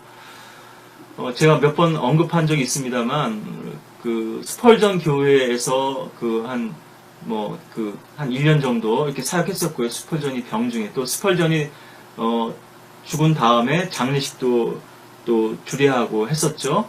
아주 영적인 그런 뛰어난 분인데요. 또 선교사에도 굵직한 그런 족적을 남긴 분이고 많은 것도 이번에 대해서 얘기할 수 있겠습니다. 이분은 장르교 목사였어요. 그런데 스펄전 목사님하고 교제하면서 침례가 성경적이라는 걸 알게 됐습니다. 제가 아는 그 목사분도 있는데요. 서정락 목사분이라고 제가 개인적으로 잘 모릅니다만은 서울신학대학교 성결교신학대학 나오신 분이고 미국에서 목회하시는 분인데 지금은 좀 이분이 좀 엉뚱한 쪽으로 빠진 것 같습니다만 이분이 그 성경교 목회를 하다가 이제 침례가 옳다고 그거를 공식적으로 선포했더니 교회에서 쫓겨난 거예요. 아주 큰 교회 목회를 하고 있었는데 그런 신뢰들도 있죠. 이 장로교 목사분이었는데 그래서 침례에 순종을 합니다. 그런데 여러 가지 이것이 논란이 될 수 있기 때문에 지인들만 보는 데서 침례에 순종해요. 아주 늙은 나이인데 그 나이 먹어가지고 그렇게 교리 수정할 필요가 없거든요. 굳이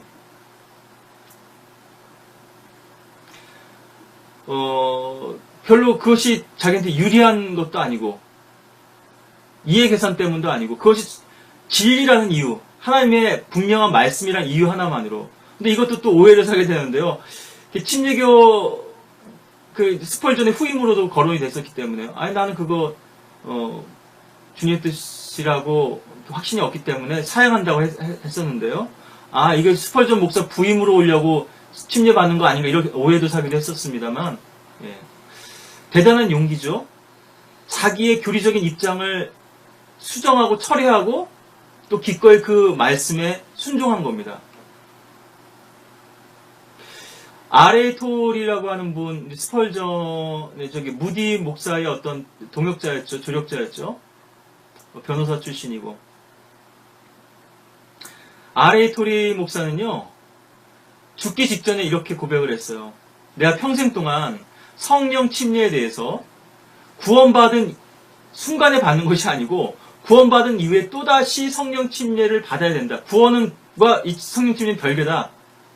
구원받고 나서 이 어떤 성령 침례를 다시 받아야지만 구원을 받지 않았다는 얘기가 아니라 이 성령 침례를 통해서 하나님의 능력을 더 우리가 받아야 된다. 그러니까 능력 받는 것과 성령의 기름 부음을 받는 것하고 이 성령 침례하고를 좀 교리적으로 혼동한 거예요.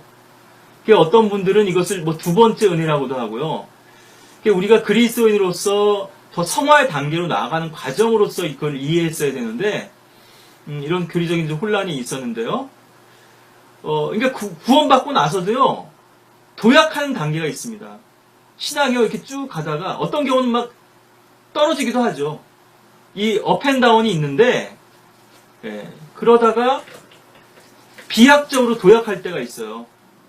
그래서 이것을 많은 어떤 성결을 추구하시던 분들, 또 주님을 더 사모하셨던 분들이 두 번째 은혜라고 이렇게 표현하기도 하는데요. 그러니까 구원받은 게 첫 번째 은혜였고 아주 전적인 변화가 일어나는 겁니다. 체험이요.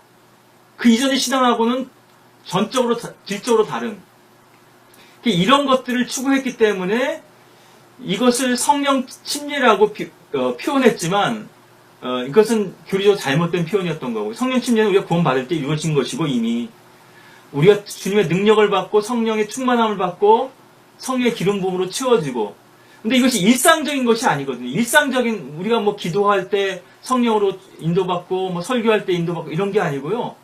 무디 같은 경우는 정말 주님께 시키시면 저 창밖으로 뛰어내릴 수도 있다, 나는. 주님한테 온전히 굴복되어 모든 것을 내려놓고, 그렇다고 죄 안 졌다는 게 아니지만요. 그 이전의 섬김과 사역과는 전적으로 다른 신앙의 단계에 들어선 거거든요. 그것을 내가 평생 동안 잘못 가르쳤는데 사실은 이것이 옳다, 이렇게 고백을 했었거든요. 비록 늦긴 했지만 뭐 늦게 깨달았을 수도 있고요. 용기 있는 행동이죠. 그래서 언제든지 성경 교사나 설교자들은 정직해야 된다 이거죠. 말씀 앞에. 그리고 겸손히 그것을 인정할 수 있고 또 늘 주님의 말씀 앞에 배우는 학생일 때, 저는 동료 설교자들의 설교를 더 즐겨 듣는다는 말씀을 드리는데요. 사실 이게 처음에는요, 저의 어떤 교만 때문에 뭐 별거 없네 이렇게 되거든요. 뭐 들을 거 있겠어? 나도 다 아는 거 아니야? 내가 더 잘할 텐데, 이게 인간적인 마음이거든요. 근데 이것을 내려놓고요. 그리스도의 교제도 그렇고요. 겸손과 자기 부인과 희생 없이는 이루어질 수 있는 게 없어요. 영적인 일들은요. 결국 십자가죠. 그래서 하나님께서 어떻게 저 또 설교자를 귀하게 쓰시는지를 발견하게 되고요. 우리 육신의 눈으로 가려져 있을 때는 그런 것들이 안 보여요. 자기밖에는. 어떻게 주님께서 저 설교를 통해서 일하시고 역사하시는가, 저 설교자 입에서 또 어떻게 하나님의 말씀이 선포되는가, 또 저건 내가 몰랐었던 건데, 또 저걸 저렇게도 보시는구나, 또 저렇게 또 깊이 또 경험하셨구나. 우리가 또 사랑으로 기도해 줄 수도 있고요. 많은 부분들이 이것이 또 영적 교제로서 연합이 되는 거거든요. 저 역시나 참 부족한 사람이지만, 이것이 우리를 큰 또, 오늘 보시면요, 본문에서 너희 가운데서 사람들이 일어나서 왜곡된 것을 말하여 제자들을 끌어내어 자기들을 쫓게 할 것이라. 지금 우리 바이블 빌리버 안에서도요, 많은 지금 일들이 있었거든요. 자기가 더 영적이라고, 또 자기가 더 뭐 특별한 이런 것들을 또 경험했다고. 사람들을 끌고 왔던, 그 끝을 보면 알 수 있죠. 그 자체가 우리가 특별한 경험들을 할 수 있고, 그런 것들을 또 같이 나눌 수도 있는데요. 여러분들이 기본적으로 아셔야 될 거는, 오늘 지금 시간이 없어서 더 보기는 어렵겠습니다만, 거짓 교사와 거짓 선지자, 그 부분만 한번 볼까요? 베드로서에서. 성경에서 기본적으로 말씀한 이단은요, 아까 고린도전서 11장 19절도 봤지만, 구원받은 사람이에요. 일반적으로는 그렇습니다. 대부분의 경우가. 구원받지 않은 사람을 이단이라고 부르는 게 아니에요. 오늘날의 이단하고는 좀 다르죠. 성경의 이단은. 그게 이제 지금 고린도전서 4장 16절도 아까, 11장 1절도 봤는데, 이 구절 먼저 제가 보고, 상고를 치는다는 그런 내용하고도 같이 나오죠. 고린도전서 4장 15절 16절 이는 너희가 그리스도 안에서 1만 명의 스승을 가졌을지라도 아비들은 많지 아니하니 그리스도 예수 안에서 복음을 통하여 내가 너희를 낳았음이라. 그러므로 내가 너희에게 권고하노니 너희는 나를 따르는 자들이 되라. 이 전제는 내가 그리스도를 따르는 한 내가 실족했는데 너희도 같이 실족해서는 안 된다는 거죠. 예, 목자의 입장에서는 그렇게 따를 수 있는 이유는 스승이 아니라 아비로서 사랑으로서 그 양들을 섬기고 있는 것을 알기 때문에요. 양들이요. 예. 그것이 중요한 것이죠. 어떤 영적 권위 또 어떤 교리적으로 지식을 갖추고 있고 예. 저는 서툰 것이 많은데요. 그 길도 잘 어떤 경우는 못 찾고요. 예. 많은 부분 잘 모를 수 있죠. 물론 저도 평균 이상은 된다고 생각합니다만 모든 부분에서. 예. 근데 사실 전문 분야에서는 또 그렇고 상식적인 부분도 그렇고 모르는 게 얼마나 많겠어요. 예, 베드로서에 있는 구절 한 구절만 더 보겠습니다. 그래서 이 거짓 교사와 거짓 선지자들도요. 거짓 교사, 거짓 선지자 나왔으면 베드로 전서겠습니까? 후서겠습니까? 예, 당연히 베드로 후서겠죠. 베드로서 2장. 예, 아까 잠깐 말씀드렸던 것처럼 전사와 후서는 그렇게 좀 달라지거든요. 전서에는 주로 건전한 것들을 많이 얘기합니다. 세워주는 것들을 많이 얘기하고요. 후서는 주로 네거티브한 것들에 대한 경고를 해요. 예, 부정적인 것들. 예, 그런 좀 차이도 있다는 것을 전사 후서의 차이도 있다는 걸 좀 여러분들이 보시고 베드로후서 2장 1절 유다서에도 나오고 이런 부분들 많이 나오죠. 예. 그러나 백성 가운데서도 거짓 선지자들이 있었던 것처럼 너희 가운데서도 거짓 교사들이 있으리라. 그들은 저주받을 이단들을 비밀리에 불러들여서 이 이단들은 이제 구원받지 않은 사람들이죠. 여기서는 자기들을 사신 주마저 부인하며 이 거짓 교사들이요. 지금 주원 거짓 교사들이죠. 저주받을 이단들은 외부에서 이제 불러들인 것이고 이 거짓 교리들이 유입된 것입니다. 그런 헬라 철학이라든가 그런 이교 사상들이요. 급격한 파멸을 스스로 불러들이느니라. 또한 많은 사람들이 그들의 파멸의 길을 따르리니 그들로 인하여 진리의 길이 비방을 받을 것이라. 오늘날도 마찬가지죠. 성경을 믿는 사람들이 왜 저래? 이런 지금 현상들이 일어나고 있잖아요. 어떤 사역자분 마지막 때의 개혁이라는 설교를 들어보니까 지난번에 말씀드린 그 설교자분인데요. 예.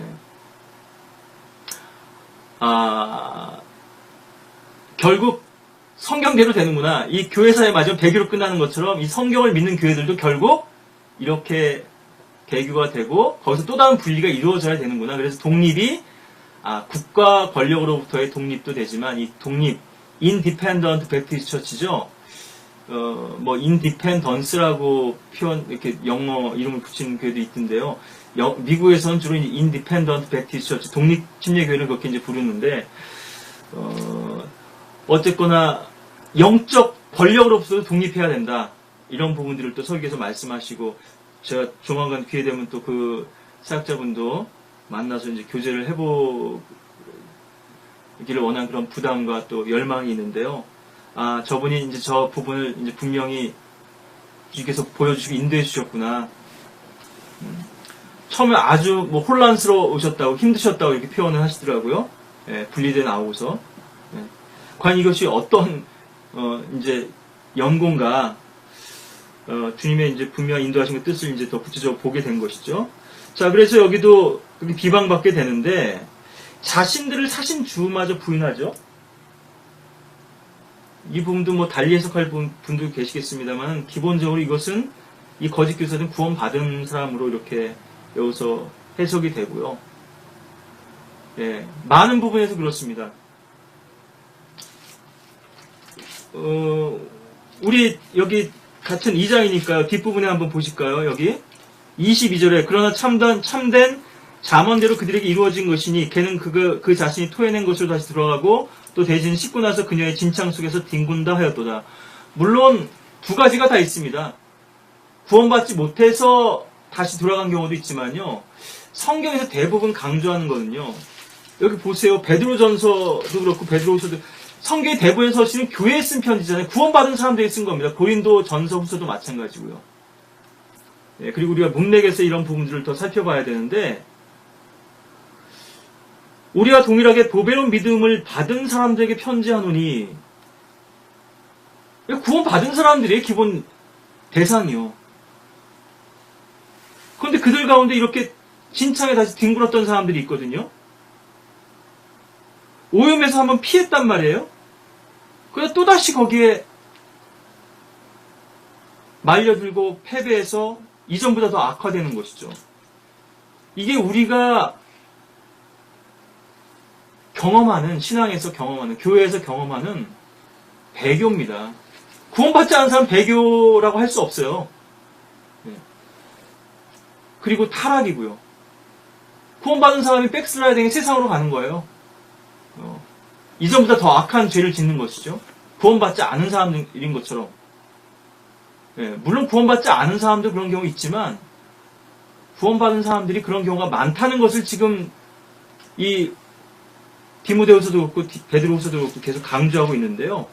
성경에서 기본적으로 거짓 선지자와 거짓 교사는 구원받은 사람들이에요.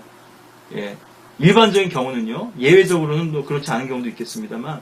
그리고 거짓 형제는 기본적으로 거짓 가짜 형제이기 때문에요. 형제인 척 한 거기 때문에 이 사람들은 구원받지 않았는데 거짓 고백을 한 것이죠. 교회 안에 이렇게 형제인 것처럼 들어와서 사람들을 미혹하고 또 사람들을 엉뚱한 곳으로 끌고 가는 건데요. 자, 그래서 오늘 우리 사도행전에서 봤던 이 말씀, AI 크리스천하고 팔로워인데, 많은 것들을 제가 주님과 또 교제하고 묵상했던 부분들, 또 제가 미리 생각하지는 않았지만 또 주님께 주신 지혜에 따라서 이 시간 말씀을 나눴는데요. 오늘날 이 마지막 때에 우리가 이 교회를 지켜야 되는데, 외부로부터의 공격에서 지켜야 되지만 내부로부터 일어나는 이런 문제로부터도 교회를 지켜야 되는데, 교회 순수성을 지켜야 되는데요. 나도 실족할 수 있고 나도 넘어질 수 있기 때문에 언제든지 그 잘못을 인정하고 또 돌이킬 수 있는 그런 사람이 되길 저는 원하고, 또 우리 가운데서 이러한 부분에 대해서 우리가 경계하고 또 잘 분별을 해야 되겠죠. 그리고 우리 마음속에서 먼저 일어나는 배교죠. 부패고 영적 타락이고요. 내 안에서 서두에 말씀드렸던 자신을 조심하고, 자기 개혁을 하지 않고는요, 교회의 영적 개혁을 이끌 수가 없습니다. 근데 이 자기 개혁이라고 하는 것은 한 번 해서 될 게 아니거든요. 어제 그렇게 했어도 오늘 되면 또다시 먼지가 생기고 때가 묻고 얼룩이 생기고요. 그래서 바울은 나는 매일 죽노라. 예수 그리스도의 보혈은 내 양심에 피 뿌려져서 이 악한 양심을 새롭게 하고 변화시켜갖고 구원받았지만, 갈라디아서 2장 20절은 사실은 복음 구절은 아니거든요. 많은 복음 구절이 있지만 갈라디아 2장 20절은요. 복음 이후에, 그러니까 믿음으로 말미암아 의롭게 된 사람이 어떻게 믿음으로 말미암아 살 것인가를 갈라디아서에서 로마서 믿음으로 의롭게 되는 것이라면, 이 부분을 말씀하고 있는데, 그러니까 갈라디아서의 전제도 구원받은 사람입니다. 구원받은 사람이 어떻게 십자가로 돌아갈 것인가. 이건 구원 다시 받으라는 얘기 아니거든요.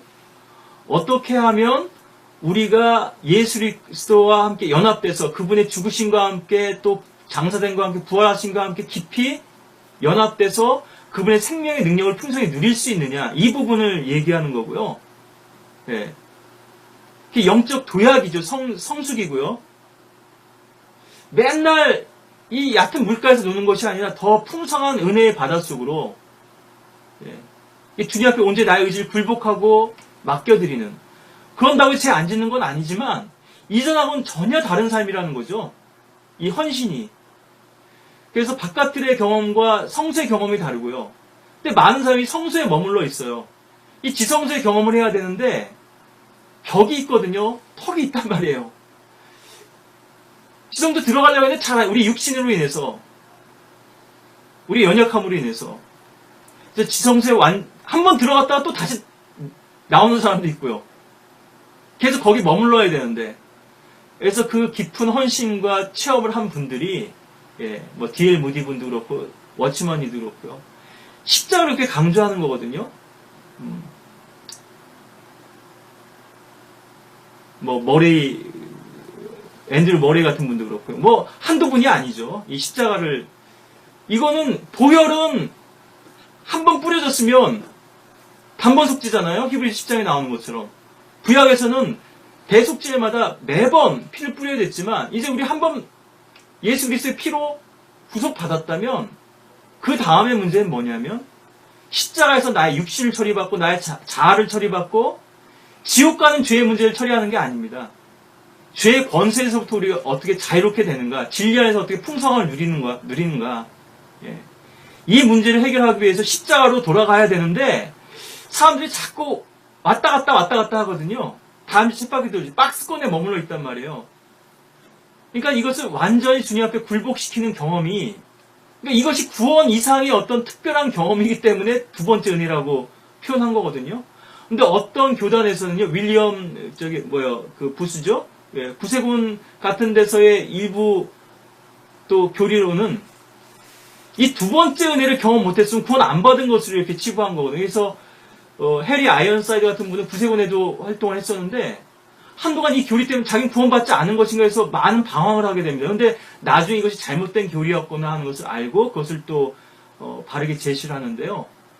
이 체험이 없었다고 구원받지 않은 것은 아니지만, 이 체험이 없이는 결코 우리가 주님을 깊이 있게 섬길 수 없고 주님을 경험할 수 없기 때문에요.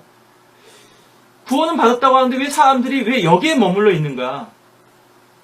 그리고 마치 구원받지 않은 사람들처럼 그렇게 살아가는가? 그리고 내 신앙이 왜 그랬는가? 이런 고민과 회의 가운데서 이 두 번째 은혜를 체험하고 주님의 능력을 경험하고 완전히 또 다른 삶을 사는 거거든요. 이전과는. 계속 업앤다운만 하다가 한번 비상한 거예요. 도약한 거예요. 여러분들 비행기 타보셨어요? 저도 뭐 비행기 많이 안 타봤습니다만 전혀 다른 세계잖아요. 영적으로요.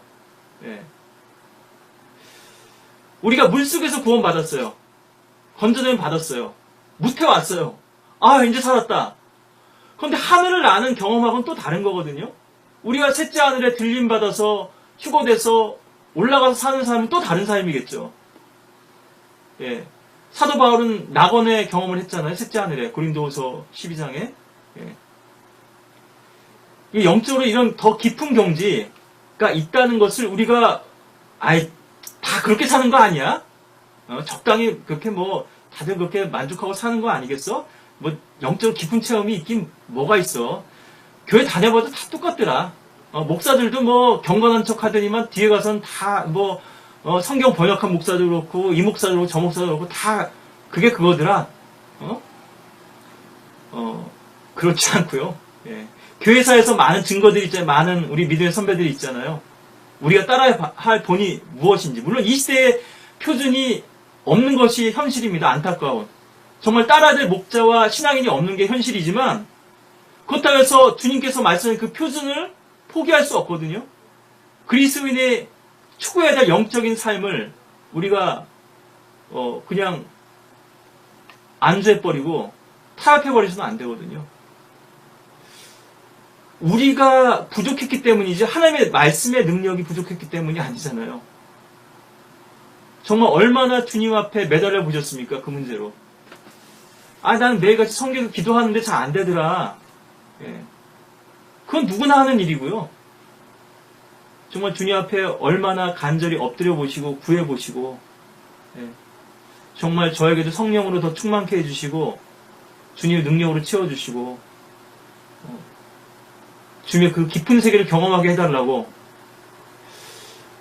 예수의 피를 의지하지 않고 십자가로 돌아가지 않거든요. 그래서 보혈과 십자가를 구분해서 설명을 하거든요. 워치마니 형제 같은 분도 그렇고 보혈은 이례적이지만 물론 이건 이제 우리가 나중에 또 더 다룰 게 있겠습니다. 한 가지만 더 제가 말씀드릴게요. 요한일서 보시면요. 요한일서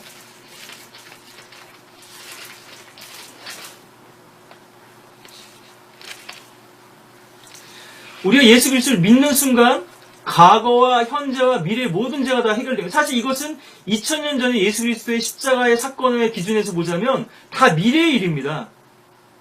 근데 하나님께서 모든 죄를 다 해결해 놓으신 거예요. 네. 자백이라고 하는 거는 내가 인정하는 겁니다. 시인이라고도 표현하죠. 주님, 제가 이런 죄를 졌습니다.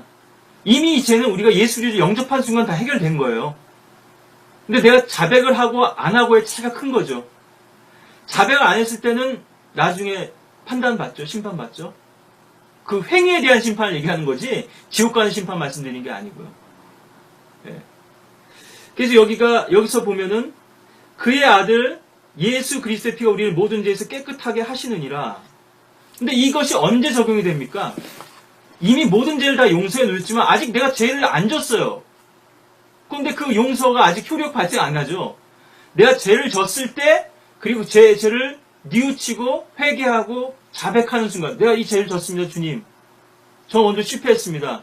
그 순간 이 죄가 용서 효력을 발생하는 거예요. 이미 근원적으로 다 용서됐죠. 예, 모든 죄가요.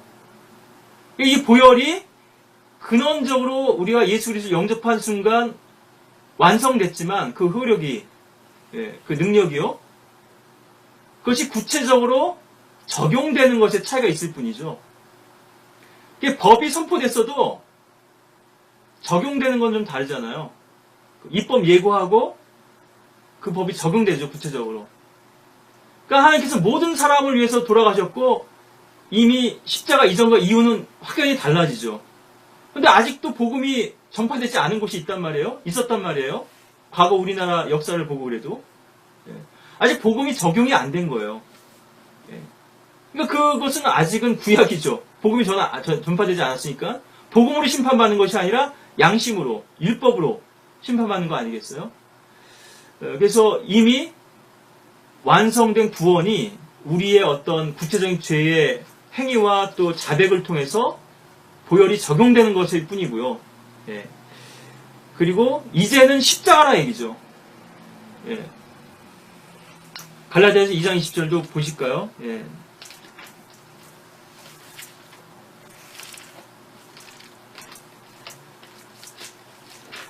갈라디아서 2장 20절.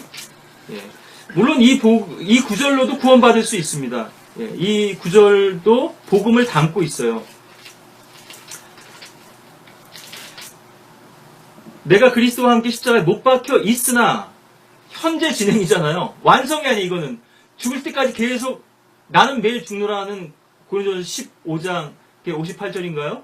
예, 그 구절처럼 날마다의 적용이고 매 순간의 적용입니다. 이거는. 그럼에도 나는 살아있노라. 그러나 내가 사는 것이 아니요 그리스도께서 내 안에 사시는 것이라.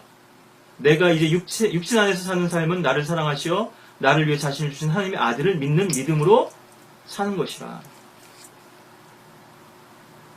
나는 하나님의 은혜를 저버릴 수 없나니 만일 의가 율법으로 인하여 온 것이라면 그리스도께서는 헛되이 죽으신 것이라.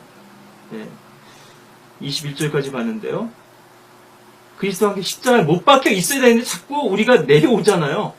처형된 사람인데 자꾸 내려온단 말이에요. 네.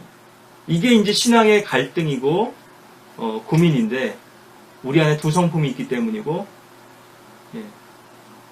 이것이 이제 우리가 주님께 헌신하느냐 아니면 그것이 다시 내가 나의 주인의 삶을 사느냐 하는 것인데 두 번째 은혜를 경험하시고 주님께 온전히 헌신된 삶을 사시는 분들은요. 저도 아직 그 경치는 이루지 못한 것 같습니다만은 자유로워요. 더 이상 그 죄는 매력을 못 느껴요. 그런데요. 아직도 어떤 죄는 해결 안 된 게 있어요. 모든 죄에서 다 그렇게 된 게 아니거든요. 술, 담배. 어떤 분들이 이게 끊기 참 힘들잖아요. 근데 주님 은혜를 경험하면 이제는 더 이상 생각이 안 나는 거예요. 저 같은 사람은 술, 담배를 경험해 본 적이 없습니다. 그러니까 끊을 이유도 없었고, 저한테는 오히려 제가 싫어하는 거예요, 술은. 술 냄새 맡기도 싫고, 저희 집안이 원래 술 못 마시지만요. 안 마셨지만, 담배도, 이거 뭐, 냄새도 싫고, 그런데 전에 즐기던 게 있다면 연락하던 죄가 있어요. 근데 이제는 그리스도를 알고 나서 그것이 이제 해방된 거죠.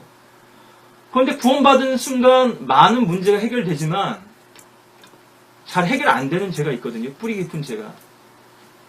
종교성들, 외적인 죄들은 많이 해결됩니다. 근데 내적인 죄가 있거든요. 이거 끊임없이 일어나잖아요. 사실 우리가 즐기고 붙들고 있는 거거든요. 예. 오늘 좀 길어졌습니다만, 예. 우리가, 팔로워인가? 예. 그렇다면, 진정, 누구의 팔로워인가? 그리고 내 뒤에는 어떤 팔로워가 있는가? 예. 페이스북 팔로워만 자랑할 게 아니고, 정말 내가 복음을 증거해서 나를 따르는 신실한 증들이 한 몇이나 되는가. 저도 참 부끄럽습니다만. 그리고 우리의 신앙이 기계적인 회개화된 신앙인가 아니면 정말 성령의 능력 가운데서 한 사람 한 사람이 정말 아름다운, 그래서 조화와 균형과 각자의 기능과 은사들을 발휘하는 그런 그리스도의 몸 세워져 가고 있는가, 지역교회가 되고 있는가. 우리가 또 이 말씀 가운데서 또 깊이 돌아볼 수 있는 계기가 됐으면 합니다.